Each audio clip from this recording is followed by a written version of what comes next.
গঙ্গা থেকে জেলেরা মাছ তুলছে দেখতেই পাচ্ছ, আর মাছ তোলা হয়ে গেছে, সবাই আসছে মাছ নিতে, আমরাও এসে গেছি মাছ নিতে।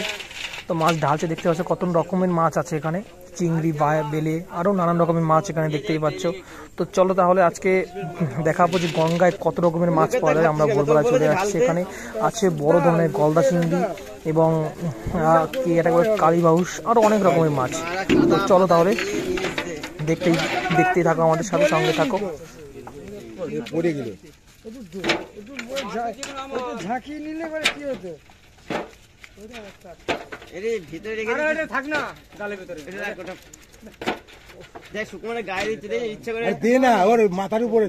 গুড মর্নিং, কেমন আছো সবাই? নিশ্চয়ই ভালো আছে, আর আমিও ভালো আছি। আর সকাল সকাল চলে আসলাম আবার গঙ্গাতে।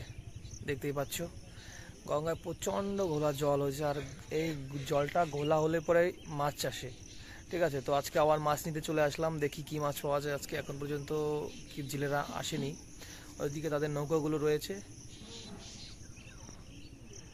দেখতেই পাচ্ছ পিছনের ভিউটা দারুণ। কিন্তু এই দিকটা থেকে জল এই দিকটায় যাচ্ছে, এই দিকটা দেখো, পাশে একটা দোকান আছে, খুব সুন্দর একটা চায়ের দোকান। এখানে তোমার যখন মানে বসে যে চা খাওয়ার ফিলিংসটা দারুণ আর কি। তো চলো তাহলে একটু পরেই মানে আসবে লোকজন। তো আমরা চলে আসি রাস্তা থেকে গাড়ি ছুটলো গঙ্গার পাড়ের দিকে। তো দেখতে পাচ্ছ ভোরবেলা একদম পুরো রাস্তা ফাঁকা রয়েছে। তো আমাদের গাড়িও ছুটে চলেছে গঙ্গার পাড়ের দিকে। আর এখন পর্যন্ত গাড়ির লাইট বন্ধ করেনি, তা বুঝতেই পারছো আমরা সব ভোর 4টের দিকে রওনা করেছিলাম। 4টে সকাল হয়ে যায় আজকাল। তো বলতে বলতে আমরা চলে আসলাম চৌরাস্তা, চাকলা চৌরাস্তায়। তো এখান থেকে আমরা যেতে হবে ভিতর দিয়ে গঙ্গার পাড়ে। তো এরকম হয়তো এখনও চৌরাস্তা থেকে 30 মিনিট লেগে যাবে। তো এখানে অবস্থা দেখো, আগে ব্রিজটা ছিল না, এখানে খুব জঞ্জাট ছিল, কিন্তু সকালবেলা সবসময় জঞ্জাট থাকে, কিন্তু এখন বর্তমানে জঞ্জাট নেই, ব্রিজটা উপর দিয়ে হয়ে গেছে। বলতে বলতে রেলগাড়ি চলে আসলাম। রেলগেটে কোনো ট্রেন ছিল না, তারপরও একটা ট্রেনের ইঞ্জিন আসছে, সেখান থেকে আমরা চলে আসলাম গঙ্গার পাড়ের যে রাস্তাটা, সেই রাস্তাটা দেখতেই পাচ্ছ এখানে। এই রাস্তাটা মোটামুটি ভালোই এখন বর্তমানে, রাস্তাটা কাজ করেছে, তো এখন বর্তমানে ভালোই আছে রাস্তাগুলো। তো আমরা ফাইনালি চলে আসছি এখন গঙ্গার পাড়ে। দেখতেই পাচ্ছ গঙ্গার পাড়ের প্রথম ভিউটা, গোলা জল, যেন গোলা জলে মাছ অনেকটা বেশি হয়, কিন্তু আজকে ব্যাপারটা সেরকম না। আজকে শনিবার ছিল, তাই মাছ খুব কমেই জেলে মাছ ধরতে গিয়েছে, কারণ শনিবার দিন সবাই অন্য কোনো কাজে ব্যস্ত থাকে, তাই মাছ ধরতে খুব লোক কমে গেছে। আর সকালবেলায় এই জায়গাটায় বসে তুমি যে চা খাওয়ার ভিউটা কিন্তু অন্যরকম। ওই দেখতেই পাচ্ছ সব লোকে কাজে, এই লোকগুলো কাজে যাচ্ছে, ওই পারে কাজে যাচ্ছে, তাদের জমি জমা ওই পারে আছে হয়তো, তো এরকম অনেক লোক আছে যারা কাজে যায়। আর যারা মাছ ধরতে জেলে, 2-1 জেলে হয়তো গিয়েছে শুনলাম। লোক এখানে পাড়ের লোকজনকে জিজ্ঞাসা করে 2-1 লোক গিয়েছিল জেলে, তারা মাছ ধরে একটু পরে আসবে। এই একটা জেলে আছে যে মাছ ধরে একটু পরেই আসবে এখানে। এর কাছ থেকে আমি আরও আগে মাছ নিয়েছিলাম, এই সব থেকে বেশি মাছ পায়, বুঝলে তো। তো যাই হোক, আমরা বসে আছি, চা খেলাম এখানে। সকালবেলা সবাই মর্নিং ওয়াক করতে করতে গঙ্গার পাড়ে আসে। তো এখানে আসলে ফিলিংসটা অন্যরকম, গঙ্গার পাড়ে যে সেই যে ফিলিংসটা সকালবেলা, সেই ফিলিংসটা একদম খুব অন্যরকম। তো উনি আস্তে আস্তে আসছে, এই পারে কিছু জাল হয়তো পাতা আছে, সেই জালগুলো জাগাবে। তো আমিও দেখবো যে কি জাল আছে এখানে, আর কেমন মাছ উঠে, কেমন জালগুলো থাকে। তো ফাইনালি আমি পাড়ের সাইডে চলে আসছে, আর ওনাকে দেখতেই পেলাম। তো ওনারা 2জন লোক থাকে, আর এটা ছুঁই দেওয়া নৌকা ছিল। এই নৌকার পাড়েই নিচে একজন নেমে গেছে, অলরেডি একজন নিচে নেমে গেছে, আর একজন উপরে বসে আছে, তার কাছে হয়তো যে মাছটা পায় তার কাছে ওই মাছগুলো দেয়। তো দেখতেই পাচ্ছে একটা লোক ডুব দিয়েছে নিচে জলের ভিতরে, আর এই দিক থেকে দুটো ট্রলার মিলে একটা ট্রলারকে ধেয়ে নিয়ে যাচ্ছে, হয়তো কোনো জায়গায় যাবে ওই জিনিসটা, বা খারাপ হয়ে গেছে, তাই দুটো লঞ্চ মিলে একটা লঞ্চকে ঠেলে নিয়ে যাচ্ছে। তো ফাইনালি খুব সুন্দর একটা জায়গা কিন্তু গঙ্গার পাড়ে, তোমরা আসতে পারো। এবং সকালবেলা এখানে খুব তাজা ফ্রেশ মাছ পাওয়া যায়, এর থেকে ভালো মাছ হয়তো হয় না। অনেকেই আমার ফেসবুকে যারা আছে অনেকেই দেখেছো মাছগুলো, আমি ফেসবুকে পোস্ট করেছিলাম, খুব সুন্দর মাছ। যাই হোক, তো দেখতে পেয়েছো কত সুন্দর একটা জায়গা। সকালবেলা রোদ এখন ওঠেনি, আর এইদিকে যারা জেলে রয়েছে তারা মাছগুলো ওই যে উপরের দিকে উঠাচ্ছে। তো একসাথে অনেকগুলো জাল পাতা থাকে ওনাদের, তো সেই জালগুলো উঠানোতে অনেক টাইম লাগে। একটা লোকের কেউ যা বলে 20টা, কেউ 25টা জাল পাতে। এই দেখো জালগুলো, এই যে জালগুলো একটু অন্য টাইপের, ঠিক আছে। এই জালগুলো পাতা হয় ওই নদীর নিচে, গঙ্গা নদীর নিচে। আর এই দেখো, এই যে মাঝখানের যে নৌকা, এই ট্রলারটা আছে, মানে লঞ্চটা আছে, সেটাকে ধাক্কায় দুটো লঞ্চে নিয়ে যাচ্ছে। তো ফাইনালি বলতে বলতে অনেক সময় হয়ে গেল, আর তোমরা দেখতেই পেয়েছো যে দাদা জাল উঠাচ্ছে, আর ভিতরে হয়তো 2-4টা গলদা চিংড়ি বেজেও গেছে। তো আমরা অতটা খেয়াল করিনি, আর এতটা এখান থেকে দেখাও যাচ্ছে না যে কয়টা গলদা চিংড়ি হয়েছে। তো উনি আমাকে বলছে, দাদা তুমি ভিডিও করছো? আমি বললাম হ্যাঁ, একটু ভিডিও করছি, বাড়ি থেকে দেখাবো। আর আর এখান থেকে আমি একটু সামনে গেলাম, যে এখান থেকে দূরে চলে গেছে, তো সামনের দিকে টাকালাম। তো এইখান থেকে আর একটা আছে, এখান থেকে যে ঘাটটা, ঘাটের নাম হল রানীনগর ঘাট। এখান থেকে আপনি আবার যদি মিলনগঞ্জ যেতে চান হুগলি ডিস্ট্রিক্টে, তো এখান থেকে আপনি যেতে পারবেন। তো এখান থেকে আপনি চাইলে যেতে পারবেন। তো ফাইনালি আমরা দেখতেই পেয়েছি যে ওই যে উনি মাছগুলো, ওই কিছু মাছ উঠেছে, বেশি মাছ ওঠে না গঙ্গায়, অতটা মাছ এখন বর্তমানে নেই। তো আর ওই দেখতো আর একটা ট্রলার ছেড়ে গেছে, এই ট্রলারটা এখান থেকে গঙ্গায় তোমার মিলনগড়ে যায়। তো ওই ট্রলারটা মিলনগড়ে যায়, তো ওই ট্রলারটা হয়তো ছেড়ে গেছে, সকালবেলা লোক নেই, তো তাই 45 মিনিট পরই ছাড়ে। তো উনি আমাকে বারবার বলছে দাদা ভিডিও করছে। তো আর এই পাশে আর একটা জেলে গিয়েছিল, তো ওনার মাছ ধরা ক্লিয়ার হয়ে গেছে, উনি নৌকা ওখানে বাঁধবে, বেঁধে উনি মাছ নিয়ে চলে আসবে। তো আমরা উনি বললো যে তোমরা যাও ওখানে, আমি আসছি। আর এই জেলেটা এর মধ্যে আমি দেখতে পেয়েছি উনি জাল পুরো তোমার ক্লিয়ার ওঠানো হয়ে গেছে, তো উনি চলেই আসছে প্রায়। তো দেখতেই পেয়েছো যে আমি ওখানে ভিডিও করতেছিলাম একটু, যে উনি কি করে। তো ওখানে আগে প্রথমে নৌকাটা বেঁধে তারপরে জাল ফাল নিয়ে উনি নিচে উপরের দিকে উঠবে, সেই ব্যাপারে আমরা অপেক্ষায় ছিলাম যে কখন মাছ আসবে।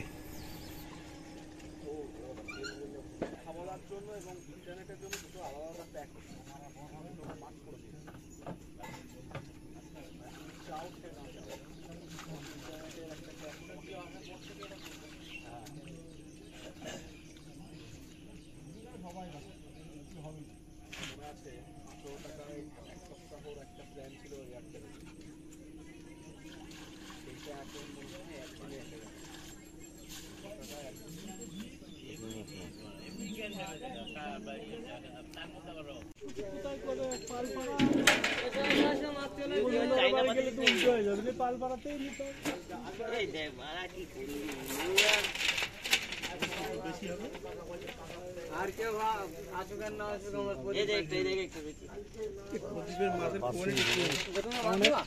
তার মানে প্রতিবেশকে মিলন গাড়ির দিক গিয়েছিল, হ্যাঁ মিলন গাড়ির দিক গিয়েছিল, চেঞ্জ হয়ে গেছে, চিংড়ি কম বেলে বেশি হয়ে গেছে।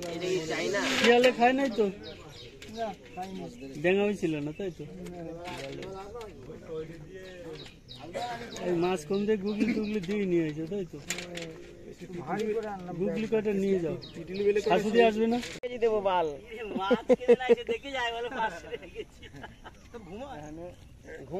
তো এইদিকে দাদারা মাছ ধরে চলে আসছে, যাদেরকে দেখিয়েছিলাম যে জলের ভিতরে নামছিল যারা, সেই প্রথমে দেখেছিল। তো ওনারাও আজকে সেরকম মাছ পায়নি, জানি না কেন আজকে মাছ পায়নি, তো অতটা বেশি মাছ পায়নি, তো উনিও মাছ নিয়ে চলে আসছে প্রায়। আমরাও এদিকে অপেক্ষা করছি মাছের জন্য, আমি আসছি আর একটা মামা আসছে আমার। তো দেখতে পেয়েছো যে এখন মাছগুলো ঢালবে এবং বাছাই করবে ছোট ছোট মাছগুলো, যে মাছগুলো বড় মাছগুলো, যে গলদা চিংড়িগুলো। তো ফাইনালি ওরা চলে এসছে, আর এখনই তোমাদের দেখাবো মাছগুলো। দেখতেই পাচ্ছ যে মাছগুলো, এইটার ভিতরে কিছু বড় মাছ আছে, আর নিচে কিছু আছে। এই দেখো একটা গলদা চিংড়ি, এই গলদা চিংড়িটা খুব বড় ছিল একটা গলদা চিংড়ি। আগের দিন আমরা মাছগুলো ছিলাম ওর থেকে একটু ছোট ছিল। তারপর এখন যে মাছগুলো আছে সেগুলো সব বাছাই হবে, বাছাই হওয়ার পরে তারপরে বিক্রি হবে। দেখুন বায়লা মাছটা দেখুন, কত বড় একটা বেলে মাছ রয়েছে, ওদিকে চিংড়ি রয়েছে, নানান ধরনের মাছ, একদম তাজা মাছ, একদম জ্যান্ত মাছ, তাজা মাছ। এর থেকে জ্যান্ত মাছ এবং তাজা মাছ হয় না। আর এই মাছের প্রচন্ড টেস্ট, বলে বুঝাতে পারবো না। মাথার উপরে ফেলার তো দেখতেই পেয়েছো ওনার বাছাই করছে মাছগুলো, যে বেলে মাছগুলো। আর এখানে চিংড়ি মাছের কেজি নেয় 600 থেকে 750 টাকা পর্যন্ত। যেটা বড় গলদা চিংড়ি সেটার দাম হয়, এবং ছোট যে মাছটা হয় ওটা 400 টাকা কেজি, এবং ওর থেকে একটু যেটা বড় হয় ওটা 500 টাকা। বড়টা হয় না কিন্তু বেলে মাছগুলো 600 টাকা কিলো, ঠিক আছে। আমি আজকে নিয়েছিলাম অনেক ধরনের মাছ নিয়েছিলাম, আমি 1-1.5 কিলো মাছ নিয়েছিলাম, চিংড়ি মাছ এবং বেলে মাছগুলো। তো ফাইনালি আমাদের প্রায় মাছ কেনার পর্ব প্রায় শেষ হয়ে যাচ্ছে, আর ওনারা বাছাই করছে, আমরা একটু পরে মাছ নিয়ে বাড়ির দিকে রওনা দেবো। তো যাই দেখতে পাচ্ছ বাছাই করছে ওনা মাছগুলো।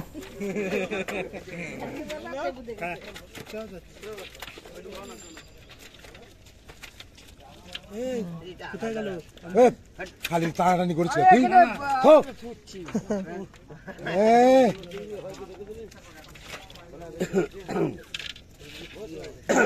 ওটা নিয়ে যা হবে, ছোট আছে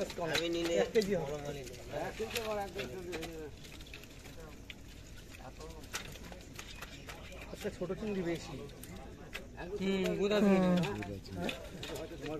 হবে না কেন, তুমি এখানে নেই, কোথায় যাবো? কে নেবে কালীবাস, কে নেবে? না যাস না তুই সবকটা নিবি? কিন্তু আমি কাজ থাকলে কি সব করবো নিবি? এটা পড়ে গেছে।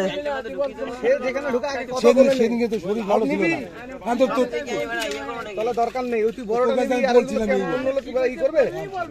এখন ঠিক ও নিয়ে নিয়েছে, অন্য লোক ওগুলো এখন বিক্রি ঠিক হয়ে আছে গেছে। ওগুলো বিক্রি হয়ে গেছে। কি মোটা? ছোট চিংড়ি 400 টাকা করে।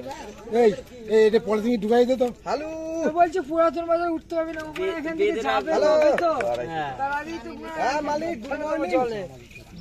জল দই দিকে গড়িয়ে গেল তো দিয়ে ভাটাতে চলে যাওয়া যাবে। না এখন ইলিশ আর হচ্ছে না, কি মাছ এখন ওই কি তোমার মাছ দেয় পিটুনি সেটা বেলে আসবে এই সবই নাকি তাও আর কালীবাউস আছে ছোট ছোট। বাঁচো এই বড় কোনো দুই মায়ের আগে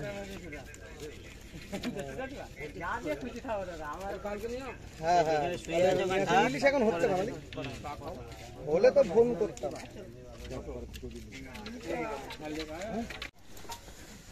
দেখি এগুলো ওইগুলো তো চিংড়ি বড়গুলো একটা ইস্যু উঠাও, একটা চিংড়িগুলো বেছে নি। মানে আপনার বড় বেলে আছে, বড় বড় ওইগুলো ছোট হলে দাম কম, বড় বলে দাম বেশি, এই হচ্ছে ব্যাপার। হ্যাঁ বড় সাইজ গুলো ওটা। হ্যাঁ ওটো হ্যাঁ মানে ওই বেলেই আপনার ওই ছোট ছোট বেলেই বড়। মুটু 850 দাও কত এখানে দাও নিবা নাকি? হ্যালো আর কি, আর কি লাগবে? শুধু 200 গ্রাম মাছ, আর 200 গ্রাম মাছ দেয় কি করে? মিনিমাম 300-500 গ্রাম মাছ তো নিতেই হয়। আপনার বাড়ি দিয়ে আসবো, গিয়ে 200 গ্রাম মাছ দিয়ে পড়তে হয়। সে দেরি হয় আমাদের, বাজারে যাবো আরো যাবো, ওই একবারে বিক্রি হয়ে যায় না এখানে। এই, দাম নিতে হবে না, 200 গ্রাম মাছ বাড়িতে দিয়ে আসতে। ওই জান না আর দিও না, ফোন করে কান কপাল খেয়ে ফেলবে। ব্যাস করো। 1 কেজি হবে দাদা? 1 কিলো হবে? ব্যাস ব্যাস ব্যাস করো, ব্যাস করো। বড় বড় দেখে দে। আর নেই বড় বড় বড় বড় বড়। বড় বড় এগুলো কি? হ্যাঁ, 350 এগুলো কি? চোখে দেখো না তুমি, তাও এগুলো কি? ব্যাস আর দিও না, এগুলো কি? বড় না? অনেক ঝুল আর দিও না, আর দিও না। 1 কেজি দিও দাদা, 1 কেজি। আর আরো নেবো, অন্য মাছ নেবো একটু, বুঝলে তো? আর দিও না ওগুলো, তোর কাছে আমি আর কিছু আর একটু অন্য মাছ নেবো। এই কত রে 140 টাকা দেবে আপনি হাতে করে। যাও না আমি যাবো তো। আর এটা কত? এটা 50 করে তাহলে কেন? ওই যে 500 টাকা নেবে।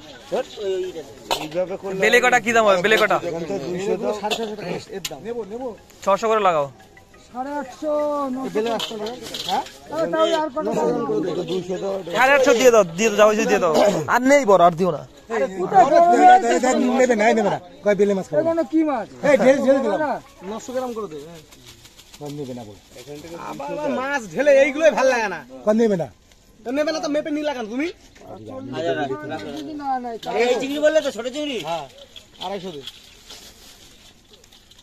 দাও, টান দাও, টান দাও। আর বড়টা 200 দাও। যাও এটা আইছে মাপ। 900 আজ বেলেগুলো দিয়ে দে, বড়গুলো। বড় দেখ কই আজ বেলেগুলো কই।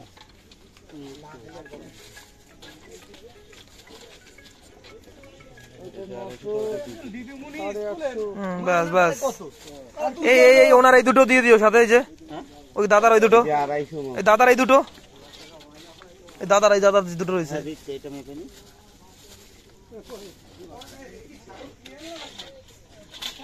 ওগুলো দিও না দাদা, ওগুলো একদম বেশি ছোট হয়ে যাবে। হ্যাঁ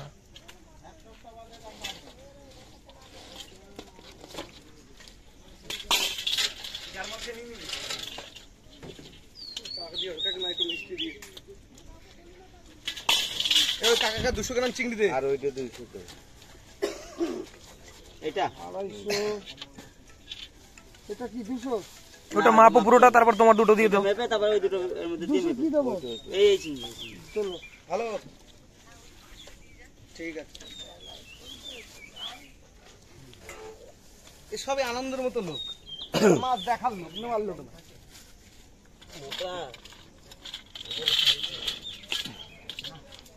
প্রদীপ তোমার মালটা ভরে দাও। 200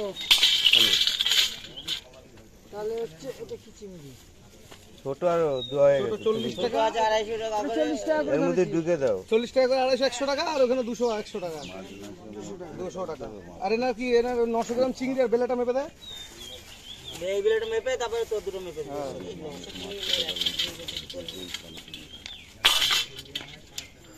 নিয়ে যান আপনি তোর গঙ্গাল মাছ আছে 400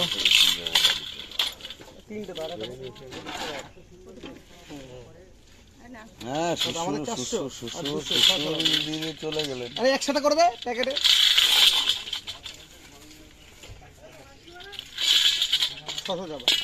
দলিলটা আপনার কাছে রেখে দিয়েছেন তো গঙ্গা আমাদের টানে ওইদিকে টানে একটা চিংড়ি দিয়ে দলিলটা তো আপনার কাছে একটা দে, আজ বলে আমাদের এখানে বড় ওখান থেকে ওইখান থেকে ওই যে হ্যাঁ ওই যা ঝুড়ি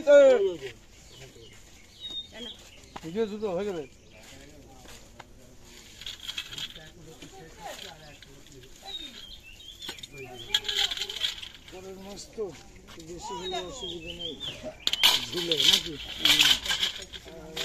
কত দাম হলো দাদা?